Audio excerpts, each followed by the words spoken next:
আজকে চলে এসেছি আরও একটা নতুন ভিডিও নিয়ে। তবে আজকের ভিডিওতে আমি নতুন কোনো অঙ্ক করাবো না।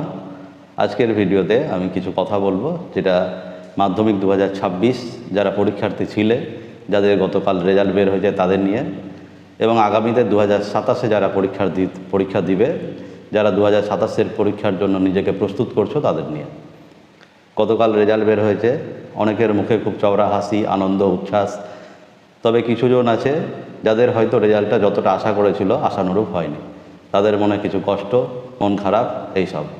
তবে একটা কথা মাথায় রাখবে, যে এই একটা পরীক্ষার রেজাল্ট বা একটা পরীক্ষার নম্বর দিয়েই কিন্তু তোমার সারা জীবনের ভবিষ্যৎ কিন্তু কখনোই নির্ধারণ হয় না। তোমাদের যারা রেজাল্ট খারাপ করেছো তাদের কিন্তু আগামীতে অনেক সুযোগ আসবে, যে সুযোগগুলো হাতছাড়া করা যাবে না, যে সুযোগগুলোকে কাজে লাগিয়ে তোমরা আরও ভালোভাবে পড়াশোনা করে ভালো রেজাল্ট করার একটা মনে ইচ্ছা রাখো, এবং সেই ইচ্ছা পূরণ করার জন্য যা যা করতে হবে সেই সব করো। যারা ভালো রেজাল্ট করেছো, যাদের মনের মতো রেজাল্ট হয়েছে, তাদের অনেক অনেক অভিনন্দন। তোমরা তোমাদের এই ভালো রেজাল্টের পেছনে যত পরিশ্রম করেছো, আজকে সেটা ফল পেয়েছো। সেই ভালো রেজাল্টের জন্য তোমাদের এই 1 বছরের যে নিরলস পরিশ্রম, সেই পরিশ্রমটা কাজে লেগেছে। তবে একটা কথা মাথায় রাখবে, যে যারা ভালো রেজাল্ট করে তাদের কাছে কিন্তু প্রত্যেকের আশা আরও বেড়ে যায়। ফলে তোমরা যে ভালো রেজাল্ট করেছো সেই ভালো রেজাল্টটাকে ধরে রাখার দায়িত্ব কিন্তু তোমাদের। তোমরা এই ভালো রেজাল্ট ধরে রাখার জন্য তোমাদেরকে কি করতে হবে? আরও বেশি পরিশ্রম করতে হবে এবং নিজেকে আরও ভালোভাবে প্রস্তুত করতে হবে। আগামীতে জীবনের যে বড় বড় স্বপ্ন দেখছো তোমরা, সেই স্বপ্ন পূরণ করার জন্য নিজেকে কিন্তু কখনো থামিয়ে রাখলে চলবে না। সব সময় প্রত্যেকটা স্বপ্ন পূরণের জন্য যা যা করা দরকার, যা যা করণীয়, সেই সমস্ত কিছুর জন্য নিজেকে প্রস্তুত রাখতে হবে। তোমাদের বাবা মাকে গর্বিত করো, তোমাদের বাবা মার কথা শুনে চলো। বাবা মা যেমন যেমন বলবে, যেমনটা বলবে তেমন করার চেষ্টা করো, দেখবে তোমাদের জীবন অনেক উজ্জ্বল হবে। এই কামনা রাখছি যে তোমাদের ভবিষ্যৎ আরও যেন উজ্জ্বল হয়। তবে যারা ভালো মনের মতো রেজাল্ট করতে পারোনি, তাদের আমার মন থেকে একটা কথা, তারা নিজেকে কিন্তু ছোট ভাববে না। জীবনে সফল হওয়ার জন্য দরকার ধৈর্য, লড়াই করার মানসিকতা। এই একটা নম্বর কিন্তু তোমার জীবনের সব কিছু শেষ না। তোমরা আগামীতে যে সমস্ত পরীক্ষা আসবে, আগামীতে যে সমস্ত পড়াশোনা আসবে, তার জন্য নিজেকে ভালো মতনভাবে প্রস্তুত করো। ভেবে দেখো এই সারা বছরে তুমি কোথায় কি কি ভুল করেছিলে, সেই সমস্ত ভুলগুলোকে সংশোধন করো এবং নিজেকে আরও ভালোভাবে প্রস্তুত করো। পড়ার যে টাইমগুলো, সেই টাইমগুলো আরও বাড়াও, যাতে আগামীতে যে প্রিপারেশান, সেই প্রিপারেশান যেন মনের মতো করে হয়। সেই প্রিপারেশান ভালো করার জন্য তোমাদের যা যা করা দরকার সেগুলো করো। আর তোমরা কিন্তু ভালো রেজাল্টের জন্য এই বয়সে সোশ্যাল মিডিয়া থেকে, মোবাইল থেকে কিন্তু যতটুকু প্রয়োজন ততটুকুই ব্যবহার করো, তার বেশি না। এই সমস্ত জিনিস তোমাদের রেজাল্ট ভালো করার পিছনে একটা বাধা হয়ে দাঁড়ায়। এগুলো কিন্তু মাথায় রেখো এবং জীবনে আরও উজ্জ্বল হওয়ার জন্য, আরও সফল হওয়ার জন্য অনেক শুভেচ্ছা রইল, অনেক শুভকামনা রইল। যেগুলো মাথায় রেখো এবং আগামীতে এগিয়ে যাও। আর এবার 2027-এর পরীক্ষার্থী যারা 27-এর জন্য প্রস্তুতি নিচ্ছ, তাদের নিয়ে কিছু কথা। তোমরা কিন্তু এখন ভেবো না যে তোমাদের সামনে অনেক সময় আছে। এই সময় কিন্তু ধীরে ধীরে ধীরে ধীরে একটু একটু করতে করতে পার হয়ে যাবে। এখন থেকেই নিজেকে যদি ঠিকঠাকভাবে প্রস্তুত করতে না পারো, তবে পরীক্ষা যত এগিয়ে আসবে দেখবে তখন কিন্তু আর পড়ার সিলেবাস, টাইম এইসব আর ম্যানেজ করতে পারবে না। তাই যেটা কাল থেকে করবো ভাবছো, সেটা আজ থেকেই শুরু করো।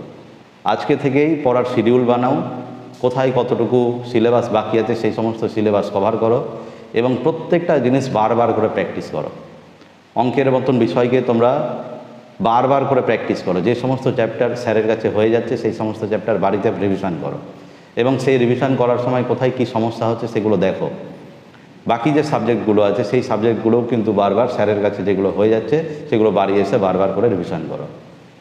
আগামীতে যে পরীক্ষা আসবে, সেই পরীক্ষাগুলো দেওয়ার জন্য বাড়িতে একটা শিডিউল তৈরি করো এবং নিজে নিজে ছোট ছোট করে পরীক্ষা দেওয়ার চেষ্টা করো।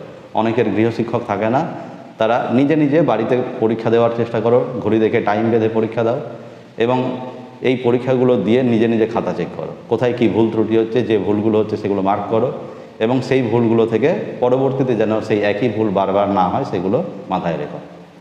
তোমরা মোবাইল, সোশ্যাল মিডিয়া এই সমস্ত জিনিসের থেকে একটু দূরে থাকো। যতটুকু ব্যবহার না করলেই না, আমাদের পড়ার সময় অনেক কিছু মোবাইলে হয়তো এখন 2026 সালে এসে মোবাইলের প্রয়োজন পড়ে, যে পড়ার কোনো পিডিএফ, পড়ার কোনো জিনিস সেগুলো মোবাইল থেকে আমাদের দেখতে হয়। তবে এই জিনিসটা এইটুকুতেই যেন সীমিত থাকে, এর কিন্তু বেশি ব্যবহার করা যাবে না। যারা সোশ্যাল মিডিয়াতে মত্ত হয়ে যাবে তাদের কিন্তু কখনোই ভালো রেজাল্ট হবে না। তাই এখন থেকে এই আগামী পরীক্ষা পর্যন্ত তোমরা এই সমস্ত জিনিস থেকে দূরে থাকো। আর প্রত্যেকটা সাবজেক্ট ধরে ধরে ধরে ধরে যেভাবে প্র্যাকটিস করা দরকার, স্যার যেভাবে বলছে সেইভাবে স্যারের প্রত্যেকটা কথা শোনো। বাবা মায়ের কষ্টের কথা ভাবো, বাবা মা কীভাবে কষ্ট করে তোমাদের পড়াশোনা শেখাচ্ছে, বাইরে কাজ করছে কারো বাবা মা খুব কষ্ট করে পয়সা অর্জন করে তোমাদের পড়াশোনা শেখাচ্ছে, প্রাইভেটের বেতন দিচ্ছে, স্কুলের ফিস দিচ্ছে। সেই সমস্ত কথা মাথায় রাখো এবং বাবা মায়ের কষ্টকে লাঘব করার জন্য নিজেকে প্রস্তুত করো। ভালো রেজাল্ট করতে পারলে তোমরা ভালো স্কুলে চান্স পাবে, ভালো জায়গাতে চান্স পাবে, সেটা থেকেই তোমাদের ভবিষ্যৎ আরও উজ্জ্বল হবে। তোমরা ভালো রেজাল্ট করার জন্য যতটুকু প্রয়োজন স্যারেদের হেল্প নাও। মনে রাখবে একটা কথা, যে রাতারাতি কেউ কিন্তু টপার হয়ে যায় না। টপার হওয়ার জন্য প্রথম দিন থেকেই একটু একটু একটু একটু করে পরিশ্রম করতে হবে। যে পরিশ্রম একটা সময় আসবে যে যখন পরীক্ষার আগের মুহূর্তে তখন কিন্তু সিলেবাসের সমস্ত জিনিস শেষ হয়ে যাবে। আর যারা আজ করব কাল করব ভাববে তাদের কিন্তু সেই পড়াগুলো জমে থেকে যাবে, তখন কিন্তু সেই জিনিসটা তোমরা আর ম্যানেজ করতে পারবে না। সেই জন্য 2027-এর পরীক্ষার জন্য তোমরা এখন থেকে ঠিকঠাকভাবে প্রিপারেশান শুরু করো। তোমাদের জন্য অনেক শুভকামনা রইল, ভালো রেজাল্ট করো। এবং যেহেতু আমি অঙ্কের ভিডিও বানাই, তোমাদের অঙ্কের কোথায় কি সমস্যা আছে সেগুলো তোমরা কমেন্ট করে জানাতে পারো। যেখানে সমস্যা থাকবে সেই সমস্যাগুলো আমি যতটুকু পারবো ততটুকু সমাধান করে দেওয়ার চেষ্টা করব। আর কোন কোন চ্যাপ্টারের ভিডিও তোমাদের দরকার সেই চ্যাপ্টারগুলো আমাকে কমেন্টে জানাও, আমি সেই চ্যাপ্টারের ভিডিওগুলো নিয়ে আসবো। তোমাদের সবাইকে অল দ্য বেস্ট জানিয়ে আজকের ভিডিওটা শেষ করছি।